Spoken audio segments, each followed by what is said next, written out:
Teammates. We are back once again. If this is your first time listening to the Move Swiftly podcast, welcome to the show. To my regular listeners, you already know who you're talking to. You already know who you're getting down with right now. Mr. ABC, always be connecting consistently continuing to connect. And again, I believe I have my second, for those of you who do not know, Taj Deshawn, the person who was the first guest on this show about 3 years ago now. He's recently started up a community in which he's brought a lot of like-minded people in one space, and we're all connecting and just all, helping each other out, improving each other's businesses, networking, that whole thing. And I believe, Chris, I think you are the second person from this brand new community that has joined the Move Swiftly podcast. So with all that, Mr. Christopher Ray Coleman, peak performance coach, author of Trigger to Triumph, correct? Correct. Welcome to the Move Swiftly podcast. How are you feeling today? I'm feeling good, man. Hey, thanks for having me. It's a pleasure to be here. Thanks for coming on at such short notice, and understand that this is called the Move Swiftly podcast. We respect efficiency here. We respect people that get it done. We don't BS. We don't bullshit. If you say you're going to be somewhere, you're going to be somewhere, and, we get things done. So this is why I'm so excited about this interview, because it's all 1,000% organic. I mean, they all are, but this one's even more, because it was literally, I just met him maybe about 5 hours ago, and we're already recorded. So that's how it really, that was actually the vision that I have for the show, is to keep everything all organic, all 1,000%, because that's the way the world we live in now. So, with all that, let's get into your story a little bit, because I read through a bit of your introduction, and there was the book that you sent me. I did purchase a copy of your book, and I read some of your introduction, but there were several things that I had already read in the intro that really kind of hit home with me. You talked about being homeless. You talked about living out of a car. I've done that myself as well. And I want to just give you the mic for a second to speak about your background a little bit, because you did a rebranding of the book as well, which I thought was very, very selfless. But before we get into that, just talk a little bit about your background and the where you come from, where you played, all that kind of stuff. Yeah, man. Well, once again, thanks for having me. My background, I'm from Mobile, Alabama. So I say that because it's really shaped a lot of who I am today. Football is huge here, but I mean, it's the home of the Senior Bowl. Senior Bowl that happens every single year. All-Star game for the college football players. It's headquartered here. Been played here for a lot of years. It's a pipeline for just so many big college names. I mean, you name any of the blue blood, college football, programs, or they all recruit here. Nick Saban, Dabo, they're always here. But hey, unfortunately, I grew up. I'm only 5'5", so grew up, real short, and I love basketball. So unfortunately, that's what my love was, and I played all the way up to high school. So I didn't go to college to play, but I played in a 7A. At the time, it was a 7A classification high school here in Mobile, starting point guard. So I was good. Had some hops.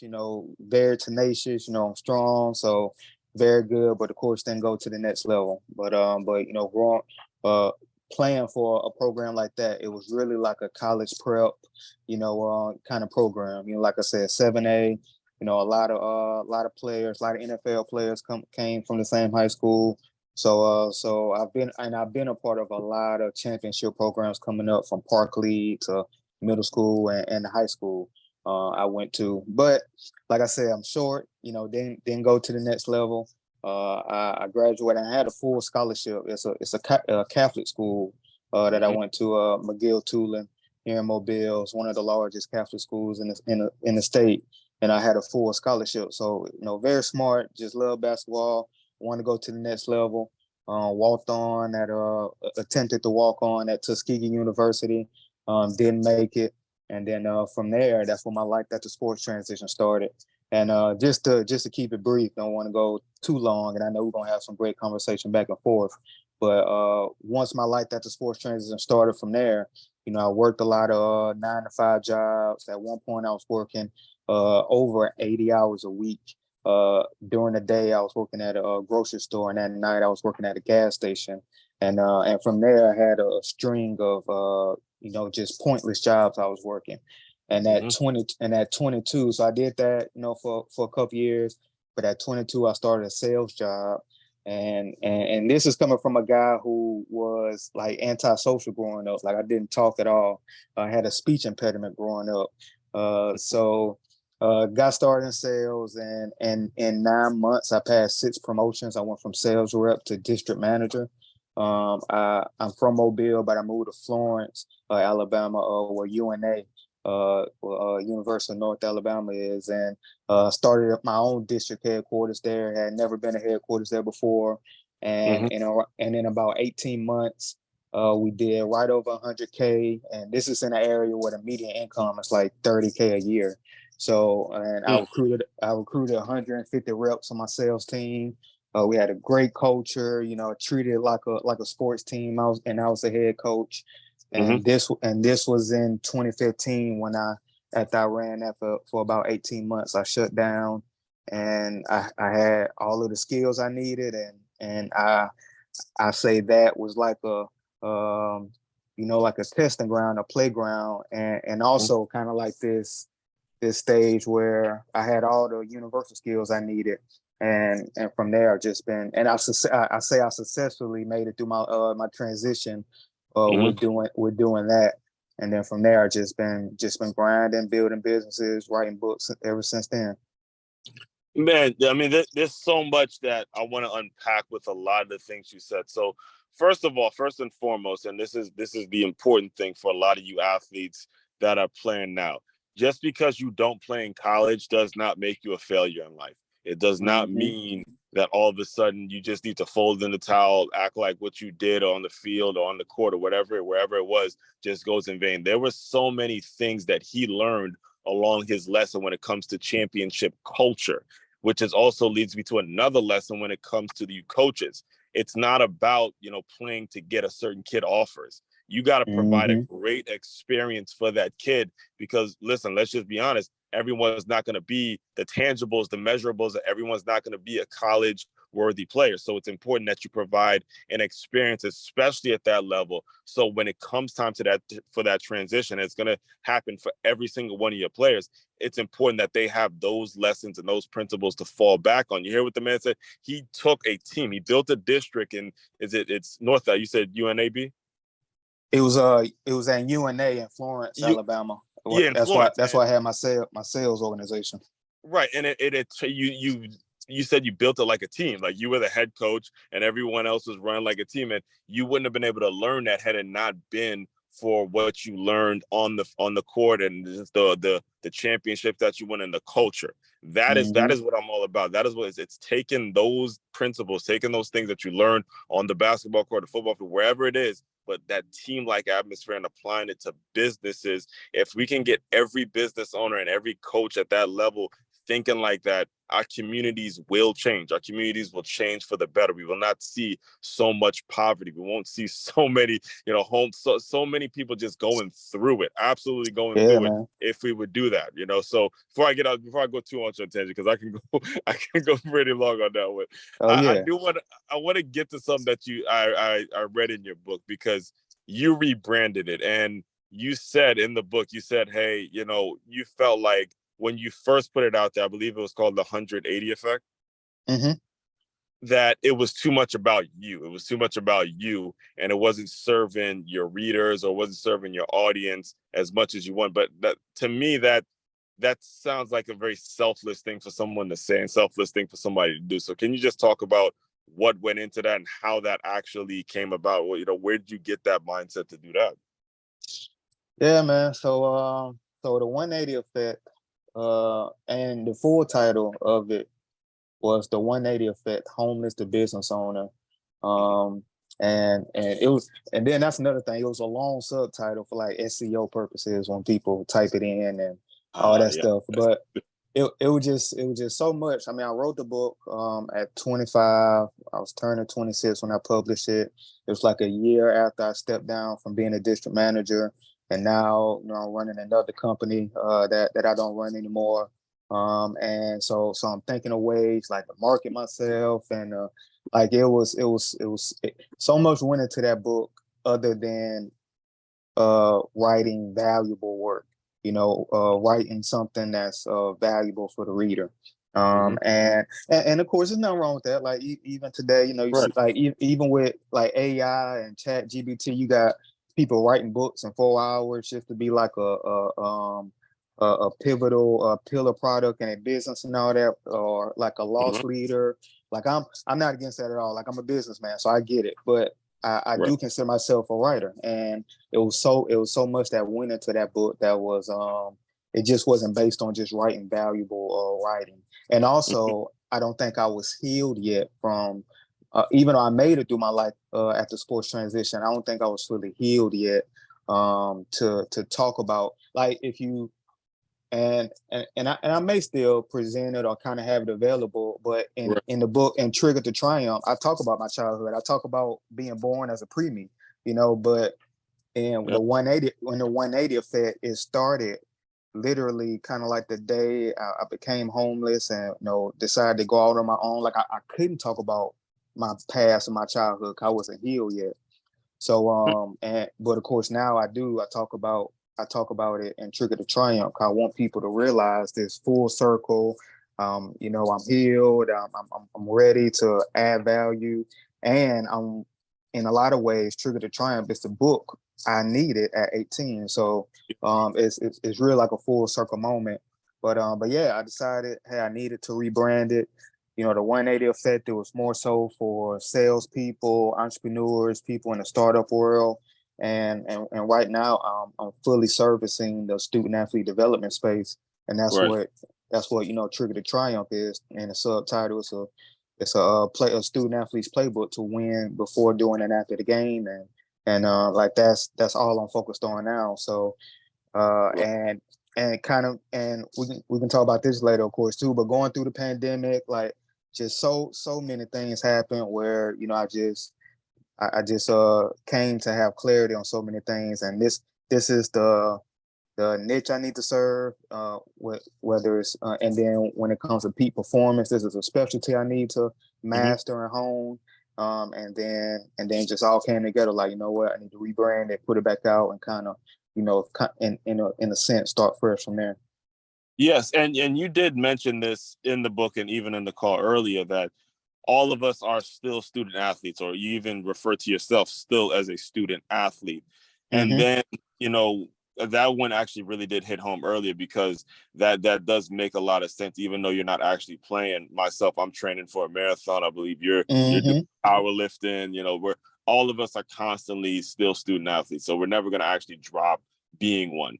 When you Yeah. talk about peak performance and some of the terms that you were using, where did you get started in terms of how am I going to learn this skill so you can provide a service for the student athletes? Because there's a lot of people out there offering student athletes a lot of bullshit that don't work and a lot of nonsense because they know they're gullible, they know they don't really know much, so Man, don't get talk me a little bit started. about that. Don't do not get me started on that. But but yeah. So, man, where do I start with this?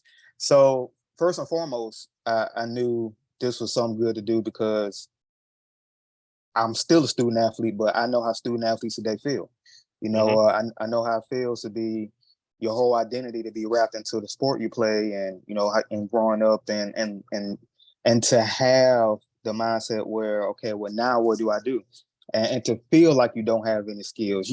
We have all the skills in the world, but just to feel like you don't have anything useful. Um, Hmm. so so peak performance. So I got started in sales when I was 22. So a lot of sales is high performance, peak performance, mental performance, productivity, self development. Like, so many things that I learned in sales. I'm 32 now, so over a decade ago, I've been in Yeah. business and running businesses. So much of what I learned is really encapsulated in what peak performance is today. And it's a lot of like recent studies and research has come out and established, since we now can scan the brain with MRI technology and whatnot. So we know what's going on. And all peak performance is getting our biology to work for us rather than against us. Hmm.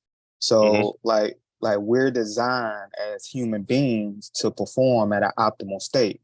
like it was once a time where we were hunters and gatherers and we were in the jungle. And if we heard a branch snap, we need to perform, feel our best and perform our best right then and there in order to survive. Well, Wow. we're still, even though we've evolved from being in the jungle, we're still hardwired that way. Right. So we still have the machinery and the mechanisms in us to to perform that way. That's all being in the zone is. Mm-hmm. And you know, when we have high consequences and when we have familiarity with teammates and we have good communication, like all these things are designed for us to focus on the matter at hand. And like I said, that's what flow is. It's an optimal state of consciousness where we perform our best and we feel our best. So that's all being in the zone is. So, But but what kinds of things make us lose track of that?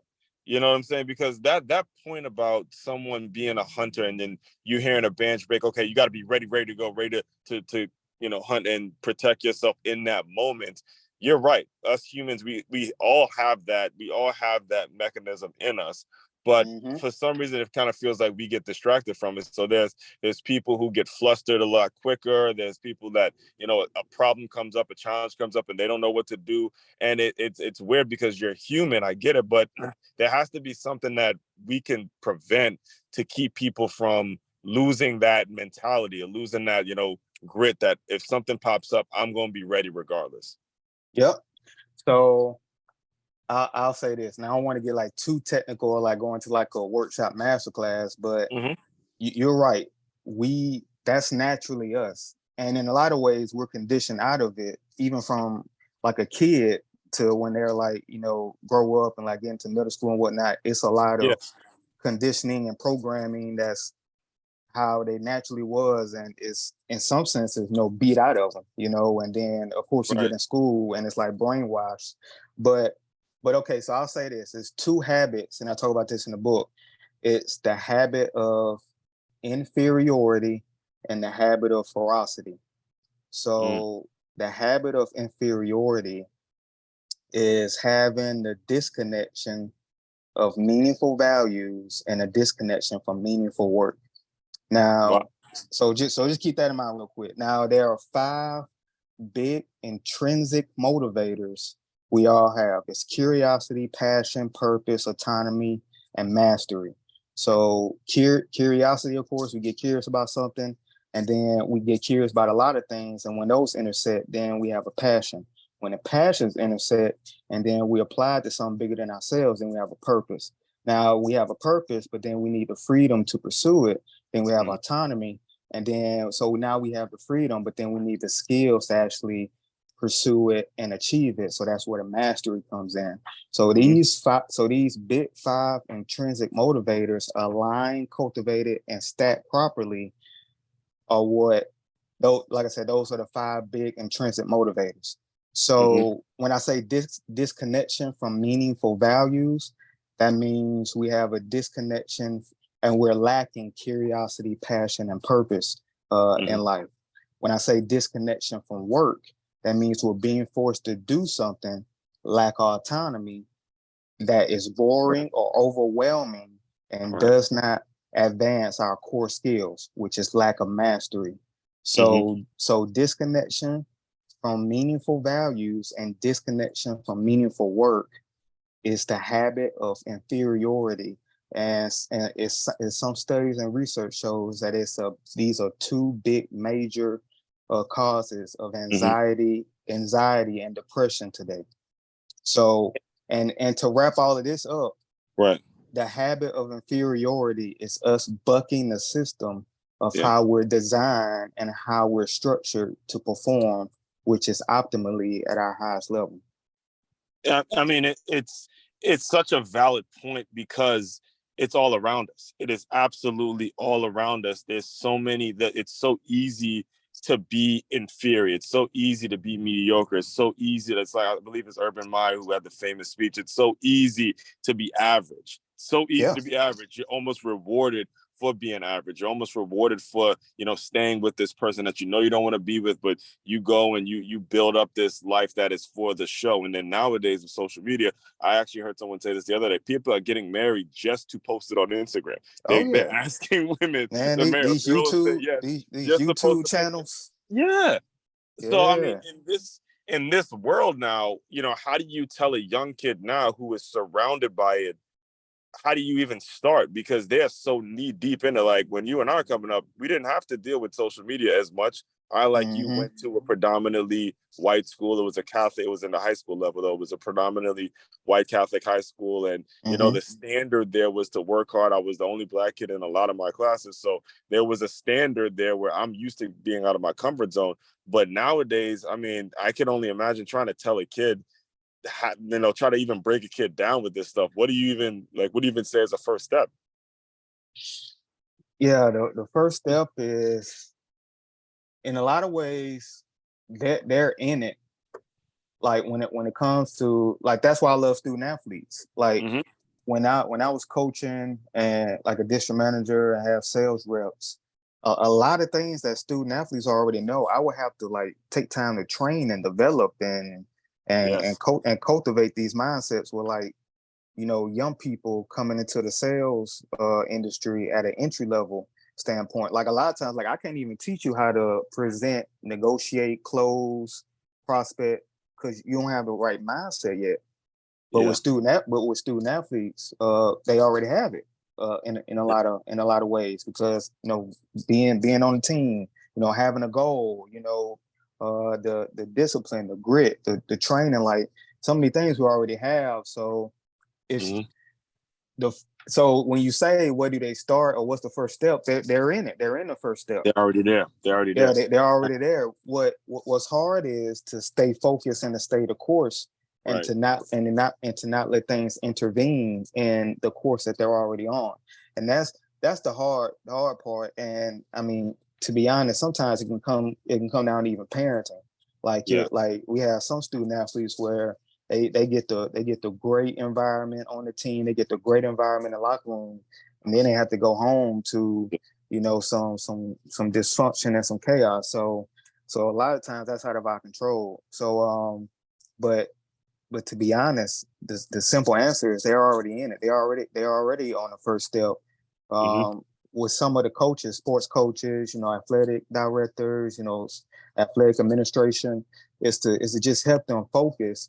And that's where a lot of what I do is student athlete development, cultivating their, the curiosity, the passions, the purpose, finding their identity is something with peak performance called like MTP, a massively transformative purpose. Finding that, like that's really like your mission statement for your life. Yeah. Yeah, you're at your institution, you're playing your sport, but you're already thinking about, you already have this mission statement set for your life. And it's more, a lot of times when I talk about the MTP and come up with examples, a lot of times people think it's like grandiose or aspirational, but it's not Right. aspirational. It's not aspirational, it's filtrational. Your NTP is that's the purpose of it, is to filter out all the BS. Like when people come to me for business deals, it's either hell yes or fuck no. Because Yes, sir. because Yes, sir.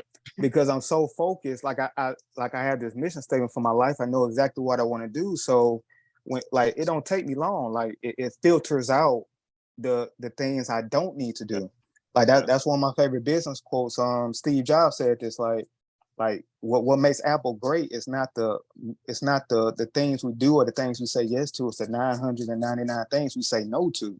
Mm-hmm. Like that's innovation, that's greatness, that's excellence. Being able to focus and filter out all the BS. Well, all right. So let's say there's a student athlete listening, or there's a athlete listening, or that's working with you, that is caught up in that world. Again, they're playing, they're doing everything they can, but they know their coach is doing it because he has an interest in leaving and going to a college job. So he's not really focusing on them, and then they have a dysfunctional situation at home. How are Mm-hmm. they gonna? What are they gonna see as a result? Like if they're working this the right way, how are they gonna know they're getting results from the work, and knowing that they're feeling better? What kinds of things will start to happen for them? Well, the great thing about, you say feeling better and working better. The great thing about flow is that it's the scientists say it's the most addictive experience a human can feel. Oh yes. And a big reason, When you feel and, that flow, it's like when I sold my first book, where it's like, I don't want a man, job no more, man. I don't want a job. I man, like this.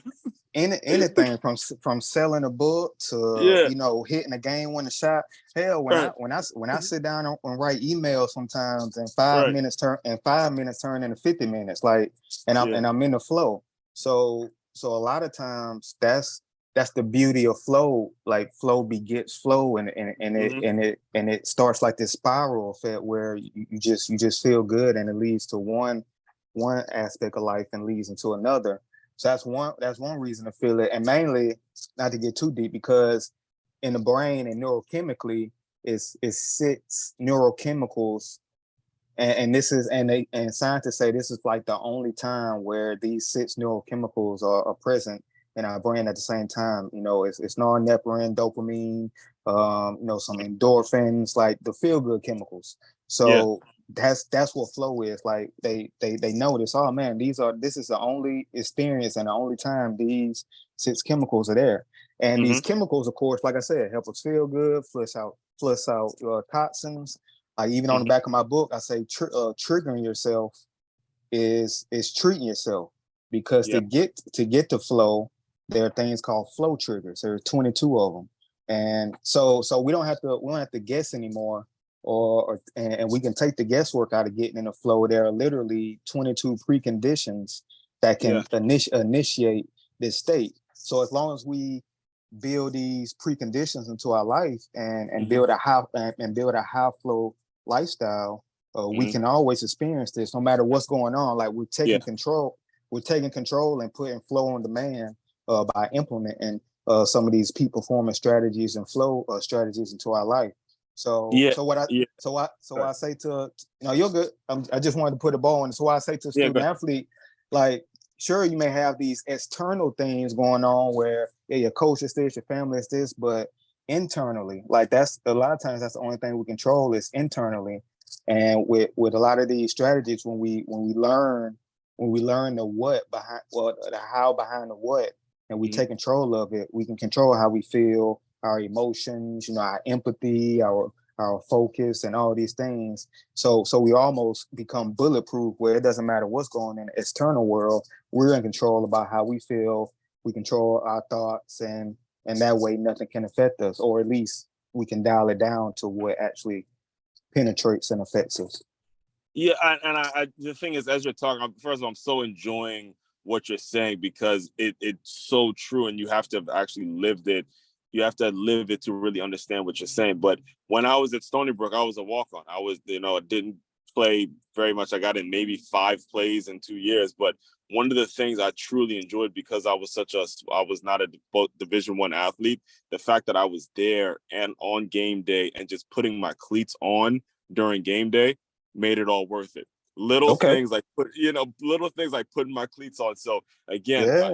when you're talking about that flow, it's like, man, it's amazing, because I had torn my ACL before, and I had to Mm. put my sleeve on and all that stuff. But just putting my cleats on, knowing I wasn't gonna get in the game, knowing for a fact I was not getting in the game, was enough. And that flow, you're right, it's super addicting. It kept me coming back to practice, kept me, staying, got my bachelor's, the whole thing. And if you can tap into that flow that he's talking about, I am telling you, listeners, I'm telling you, doesn't have to be student athletes, it can be anybody. You Yeah. tap into that flow, that shit is, listen, you will not forget that feeling, and you're just gonna keep chasing that feeling. And the beautiful thing about that feeling is you're in control. No one's Mm-hmm. giving you, you don't have to go and depend on somebody else. Everything else out there, most of the things out there, you got to go and depend on someone else to make you feel better. You got to go depend on your significant other to make you feel good, or your kids, or whatever. This right here, if you can tap into this kind of shit, listen, ain't no way Mm-hmm. in the world somebody gonna stop you. It's almost like you'll feel like LeBron on the court. Like, when LeBron gets in that mode, all of us see it. Ain't no way in the world somebody gonna just stop me. Like, if you're talking Ab- about just getting into that flow, man, that's ab- awesome. Absolutely, man. Absolutely. So with all that, I want to be very respectful of your time. Can you just kind of tell people how they can get in touch with you, what you got coming down the pipeline, what's next. We're just feel free to plug away now. Yeah, man. Well, they can contact me. Just go to my website, ChristopherRayColeman.com. I'm actually literally tomorrow on Sunday, I'm launching a newsletter called To Infinity and Beyond. It's also the title of my signature talk that I do with keynotes, and that I'm going to do with student athlete development and going to colleges and whatnot. But yeah, the newsletter is all about everything I've been talking about today with peak performance and whatnot. That's going to be in the newsletter. It's free, and I chose To Infinity and Beyond because that's really what I do as a peak performance coach. I'm coaching student athletes to transition out of the finite game of their specific sport and to play the infinite game of life. And peak performance helps us play the infinite game to the point where we can get where it's to the point beyond all rational standards and irrational expectations and unreasonable expectations. So that's really what peak performance is all about. Like this, and we talked about it earlier, where like a lot of times in sales, like personal development and whatnot, like productivity, some of these business gurus, like they're helping people be more productive, but it's like a 5 to 10% increase in productivity and whatnot. Peak performance, there are some studies that say it can boost the baseline of productivity 500%. Like what used to take you a week to get done, you can do in one day. That's the level and scale we're working with, and that's another reason I love love being a peak performance coach and love the field of study. So but yeah, other than that, yeah, just subscribe to the newsletter, and then everything else, having me come speak at a school, of course, buy the book, everything can be found on the website. So that people subscribe to the newsletter from the website. Is there any other place you put it out, or just the website?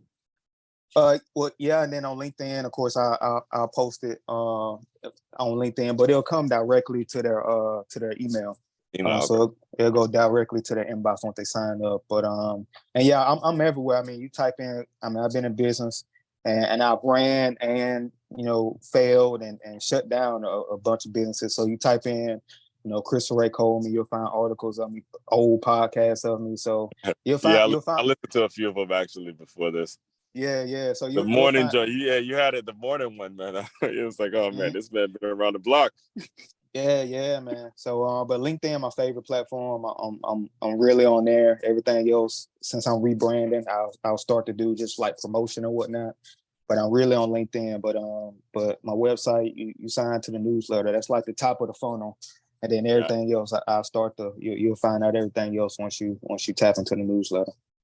Gotcha. So he's very Googleable. Simply Google Christopher Ray Coleman. Yes, sir. All right, Chris. So the final thing I do to close out all the shows I need you to use your imagination for a little bit.